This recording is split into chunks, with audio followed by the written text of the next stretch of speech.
The National Electrical Code prohibits splicing or extending knob and tube wiring with modern grounded wiring, like Romex. National Electrical Code Section 300.4c. Modern junction boxes must be used for all connections, as per National Electrical Code Section 300.15. Where extending existing knob and tube circuits, use only knob and tube wiring. Solder all connections using a torch, Russian coarse solder, and friction tape. Route the new knob and tube wiring in a different direction from the original to avoid potential conflicts. If a door is being installed where knob and tube wiring runs through a wall, reroute the wiring to a different location using knob and tube wiring. Use junction boxes to connect the old and new knob and tube wiring sections. If abandoned knob and tube wiring is dangling from floor joists, it should be properly secured to prevent it from becoming a hazard.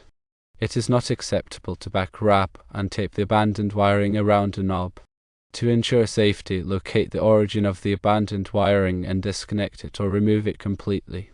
Use modern junction boxes to connect knob and tube wiring to Romex wiring in the following situations. Firstly, when extending knob and tube wiring with Romex. Secondly, when replacing old knob and tube fixtures with modern ones. And thirdly, when adding new circuits to an existing knob and tube system. Inform the homeowner about the limitations of knob and tube wiring and its potential safety concerns. Obtain a permit from the local building authority before performing any electrical work. Follow all applicable electrical codes and safety regulations.